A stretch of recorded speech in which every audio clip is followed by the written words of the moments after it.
사도신경 하심으로 2021년도 7월 9일 금요일 온라인 아침 기도에 하나님께 올려드리겠습니다.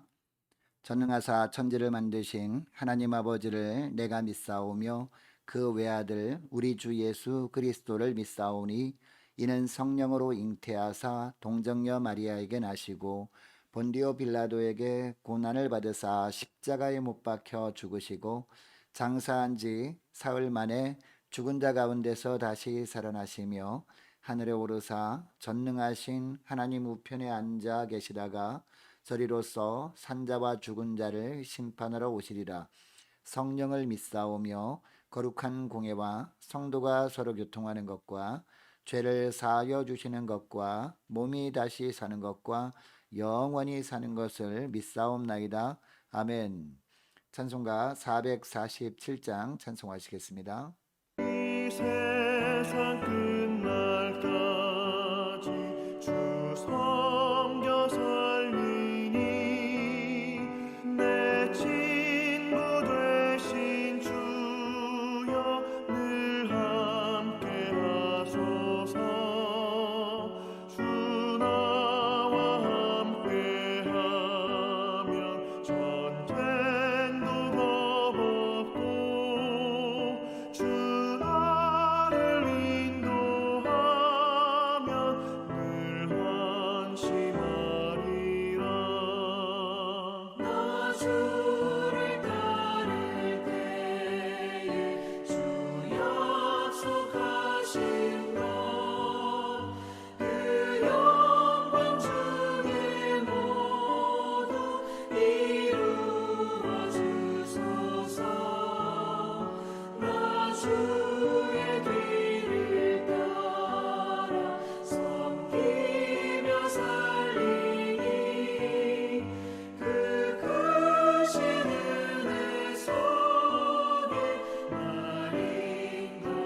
인도하소서.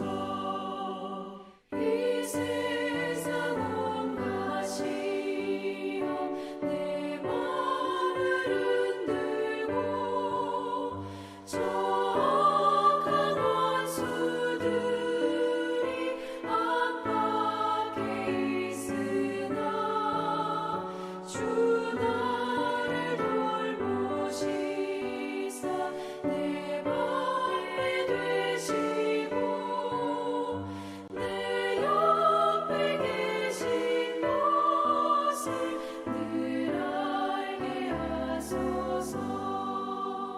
저 영광 빛난 곳에 주 허락했으니 그 허락하신 곳을 늘 사모합니다.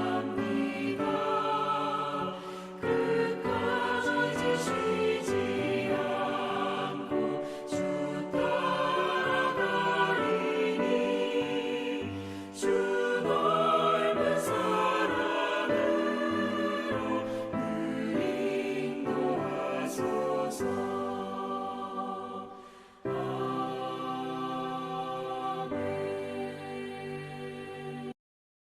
하나님 아버지 감사합니다. 오늘도 또 저들에게 새날을 허락하시고 오늘도 생명을 주님께서 또 허락해 주셔서 우리가 주님 부르심에 순종함으로 또 주 앞에 나왔습니다. 오늘도 주님께서 저들에게 들려주시는 말씀을 새겨 들을 때 주님께서 말씀을 통해서 저들에게 예배해 놓으신 하늘의 지혜를 깨닫게 하시고 그 하늘의 지혜로 살아갈 때 주님께서 저들을 위해서 예배해 놓으신 하늘의 축복을 풍성히 누리는 복된 하루가 되게 하여 주옵소서. 감사드리오며 우리 주 예수 그리스도의 이름으로 기도드리옵나이다. 아멘. 이 시간 하나님이 주시는 말씀은 구약성경 잠언 28장 1절에서 18절까지 말씀입니다. 악인은 쫓아오는 자가 없어도 도망하나 의인은 사자같이 담대하니라. 나라는 죄가 있으면 주관자가 많아져도 명철과 지식 있는 사람으로 말미암아 장구하게 되느니라. 가난한 자를 학대하는 가난한 자는 곡식을 남기지 아니하는 포구 같으니라. 율법을 버린 자는 악인을 칭찬하나 율법을 지키는 자는 악인을 대적하느니라. 악인은 정의를 깨닫지 못하나 여호와를 찾는 자는 모든 것을 깨닫느니라. 가난하여도 성실하게 행하는 자는 부유하면서 굽게 행하는 자보다 나으니라. 율법을 지키는 자는 지혜로운 아들이요 음식을 탐하는 자와 사귀는 자는 아비를 욕되게 하는 자니라. 중한 별리로 자기 재산을 늘리는 것은 가난한 사람을 불쌍히 여기는 자를 위해 그 재산을 저축하는 것이니라. 사람이 귀를 돌려 율법을 듣지 아니하면 그의 기도도 가증하니라. 정직한 자를 악한 길로 유인하는 자는 스스로 자기 함정에 빠져도 성실한 자는 복을 받느니라. 부자는 자기를 지혜롭게 여기나 가난해도 명철한 자는 자기를 살펴 아느니라. 의인이 득이하면 큰 영화가 있고 악인이 일어나면 사람이 숨느니라. 자기의 죄를 숨기는 자는 형통하지 못하나 죄를 자복하고 버리는 자는 불쌍히 여김을 받으리라. 항상 경외하는 자는 복되거니와 마음을 완악하게 하는 자는 재앙에 빠지리라. 가난한 백성을 압제하는 악한 관원은 부르짖는 사자와 줄인 곰 같으니라. 무지한 치리자는 포악을 크게 행하거니와 탐욕을 미워하는 자는 장수하리라. 사람의 피를 흘린 자는 함정으로 달려갈 것이니 그를 막지 말지니라. 성실하게 행하는 자는 구원을 받을 것이나 굽은 길로 행하는 자는 곧 넘어지리라. 여러분, 우리는 아침마다 잠언 말씀을 함께 묵상하고 있습니다. 이 잠언 말씀에 보면 의인과 악인이라는 단어가 많이 나오는데 하나님 보시기에 의인과 악인이라는 뜻입니다. 여러분, 그러면 하나님의 기준으로 볼 때 어떤 사람이 악인이라고 할 수 있을까요? 율법, 즉 하나님의 법을 무시하고 자기 기준으로 살아가는 자입니다. 반면에 어떤 사람이 하나님 보실 때 의인일까요? 하나님의 법 아래서 사는 사람입니다. 그래서 하나님만을 경외하는 사람을 하나님은 의인이라고 칭하십니다. 자, 오늘 보면 1절에서 5절까지의 말씀을 보면요. 악인이 하나님의 법을 무시한 결과 어떤 삶을 살게 되는지, 그리고 의인은 또 어떤 삶을 살게 되는지 말씀합니다. 자, 1절 말씀을 보시기 바랍니다. 악인은 쫓아오는 자가 없어도 도망하나 의인은 사자같이 담대하니라 라고 합니다. 악인은 늘 두려움에 쫓겨서 불안 속에 살아가지만 의인은 자신의 삶에 대해 자신이 있기 때문에 당당할 수 있다는 겁니다. 여러분, 여기서 악인은 단지 예수 믿지 않는 사람들만 뜻하는 것이 아닙니다.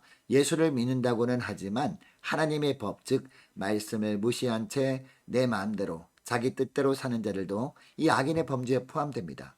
특히 악인은 쫓아오는 자가 없어도 도망한다라는 것은 어떤 뜻일까요? 세월이 흘러서 하나님이 부르실 날이 가까이 오지 않습니까? 그 하나님이 부르실 날이 가까이 올수록 이 악인들은 두려워한다는 겁니다. 왜냐? 내가 과연 하나님 앞에서 잘 살아왔는가? 돌아보니까 자신이 없는 거예요. 그래서 하나님의 심판대 앞에 떳떳하게 설 날을 두려워한다는 겁니다. 반면에 의인은 다릅니다. 매 순간 하나님이 자기에게 주신 말씀에 순종하며 살려고 애를 써왔습니다. 그래서 언제 하나님이 부르셔도 당당하게 하나님의 보좌 앞에 설 자신이 있음으로 말미암아 담대할 수 있다는 겁니다. 여러분, 이것을 기억하시고 오늘 하루 오직 하나님 보시기에 의인의 삶을 살아가는 저와 여러분 되시기를 축복합니다.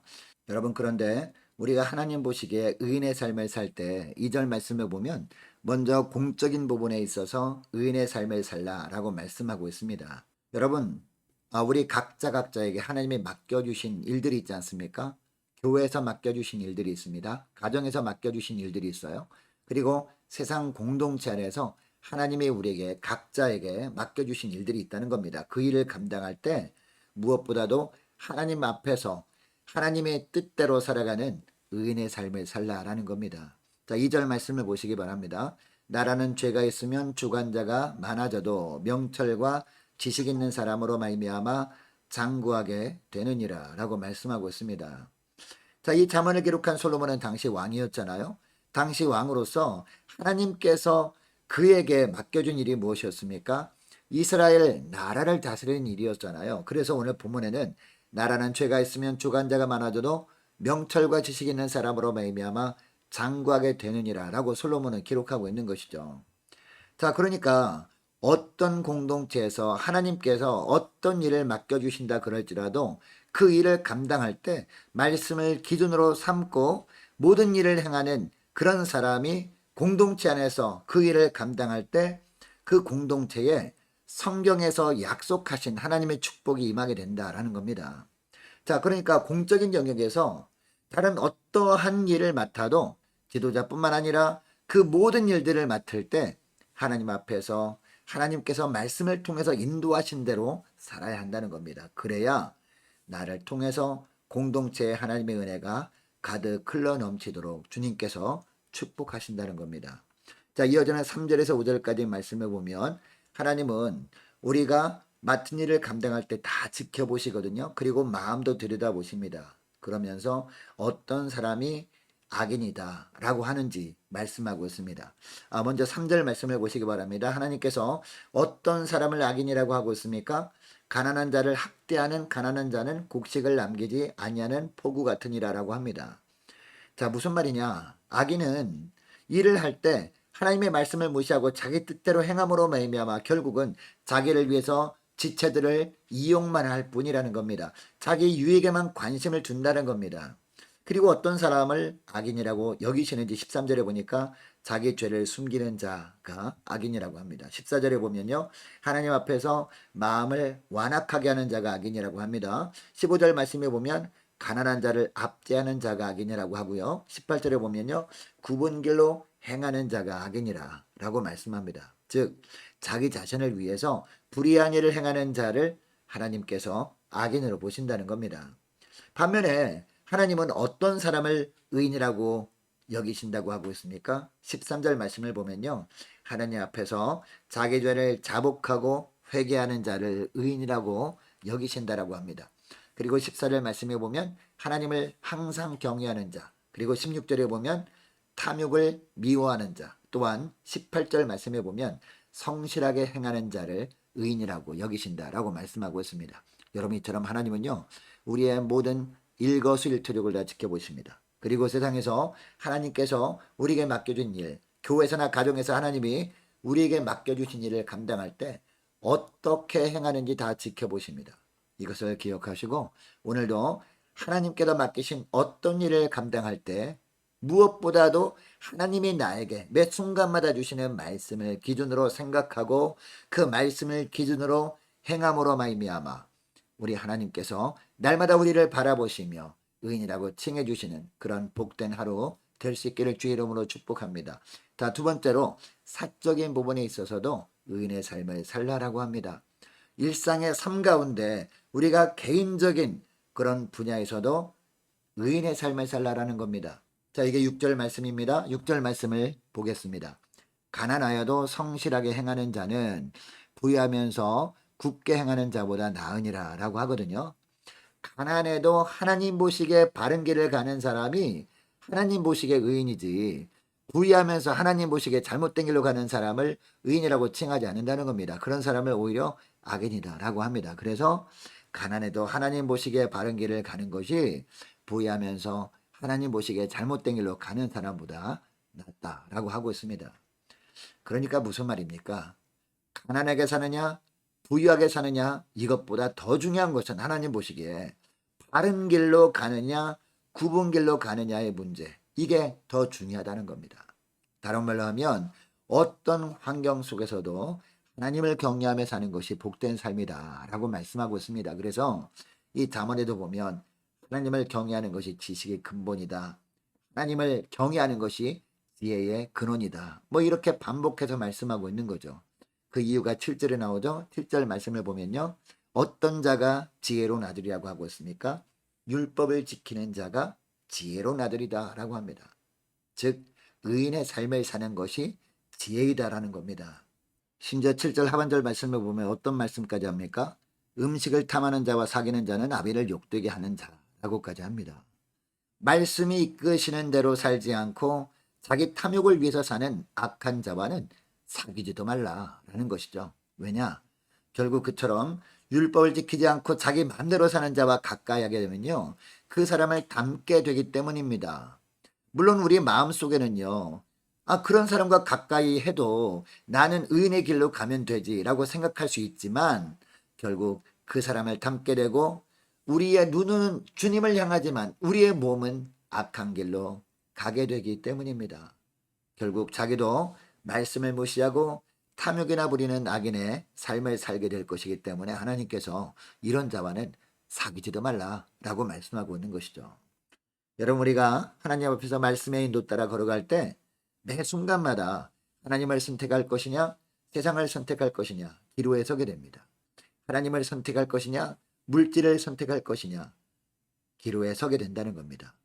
여러분이 이때 우리가 물질을 쫓아간다고 세상을 쫓아간다고 물질과 세상을 붙잡을 수 없습니다. 오히려 물질 만능주의에 사로잡혀 살게 될 뿐입니다. 문제는 세상이나 물질을 우리가 따라가게 되면 주님과의 거리는 점점 더 멀어지고 만다는 사실입니다. 반면에 우리가 선택의 순간마다 하나님을 선택하고 하나님의 말씀을 따라가면 어떻게 될까요? 하나님은 우리에게 세상과 물질까지 다스릴 수 있는 은혜를 주신다는 겁니다.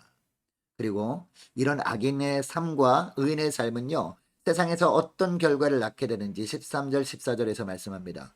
자, 13절 말씀을 보면요, 자기의 죄를 숨기는 자는, 즉 악인은 형통하지 못하나. 여러분, 형통이 무엇입니까? 하나님이 도와주시는 거잖아요. 하나님이 함께 주시는 거잖아요. 하나님이 안 도와준다는 겁니다. 이 악인의 삶을 살게 되면. 그러나 뒤에 보면 13절 하반절 말씀 뭐라고 합니까? 죄를 자복하고 버리는 자는, 즉 의인의 삶을 사는 자는 불쌍히 여김을 받으리라. 하나님께서 우리가 힘든 일을 만날 때마다 우리를 불쌍히 여기셔서 의인의 삶을 사는 자를 도와주시고 붙들어 주시고 넘어질 때마다 손잡아 일으켜 주신다는 겁니다. 14절 말씀도 보면요, 항상 경외하는 자는, 즉 의인의 삶을 사는 자는 복되거니와 마음을 완악하게 한 자는, 즉 악인은 재앙에 빠지리라. 결국 재앙을 만나게 된다라는 겁니다. 그리고 마지막 절 18절 말씀도 보면 뭐라고 합니까?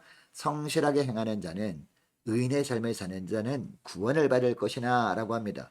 반면에 굽은 길로 행하는 자는, 즉 악인의 길로 걸어가는 자는 곧 넘어지리라 라고 합니다. 간단하게 말하면 악인의 삶, 즉 말씀을 외면하는 자는 징계하시지만 의인, 즉 하나님을 경외하는 자는, 오직 말씀의 인도를 받고 살아가는 자는 이 땅에서도 놀라운 축복을 주시기도 하지만 이 땅을 떠난 이후에 면류관의 은혜를 베풀어 주신다, 구원의 은혜를 베풀어 주신다라는 겁니다. 그러니까 하나님의 말씀을 들었으면 그 말씀을 기준으로 생각하고 그 말씀을 기준으로 살아가라라는 겁니다. 이렇게 살 때 늘 하나님 앞에서 떳떳하게 살아갈 수 있기 때문입니다. 그리고 우리 주님 부르실 때 우리가 부끄럽지 않고 당당하게 주 앞으로 나갈 수 있게 되기 때문입니다. 여러분, 이것을 기억하시고 어떠한 환경에서도 세상 그리고 물질을 선택하기보다도 오직 하나님만을 경외하면서 하나님께서 말씀으로 인도하시는 길로만 믿음으로 걸어가시는 저와 여러분 되시기를 주의 이름으로 축복합니다. 자, 오늘 말씀을 기억하며 함께 기도하기를 원하는 것은요, 하나님, 공적인 영역뿐만 아니라 사적인 영역에서도 오직 성경을 기준으로 생각하고 성경을 기준으로 행하며 하나님만을 경외하며 살아갈 수 있도록 도와주옵소서. 함께 기도하기를 원합니다. 모든 상황 속에서 세상보다 물질보다 하나님만을 선택하며 말씀만을 선택하며 하나님만을 경외하는 삶을 살게 하여 주옵소서. 함께 기도하기를 원합니다. 자, 오늘 금요 심야 기도회 위해서 함께 기도하기를 원하고, 자, 오는 주일 예배를 위해서 우리 함께 기도하기를 원하고, 많은 환우들이 있습니다. 위해서 기도해 주시기 바라고, 그리고 코로나 백신을 접종받기 예정되어 있는 모든 분들, 하나님 코로나 백신 접종 받을 때 주님께서 보호하여 주셔서 어떠한 후유증도 없도록 주님 도와달라고 함께 기도하기를 원합니다. 수능 수험생들을 위해서 함께 기도하기를 원하고, 취업을 앞둔 우리 자녀들을 위해서 함께 기도하기를 원하고, 우리 선교사님들을 위해서 함께 기도하기를 원하고, 나라 민족을 위해서 우리 함께 기도하기를 원합니다. 특별히 코로나가 다시 폭발적으로 증가세가 있는데 주님 속히 코로나가 잠잠케 하여 주옵소서. 함께 기도하기를 원합니다. 우리 교회의 앞날을 위해서 우리 함께 기도하기를 원하고, 저와 여러분이 가지고 나온 기도 제목들 놓고 우리 함께 기도하기를 원합니다. 기도하겠습니다.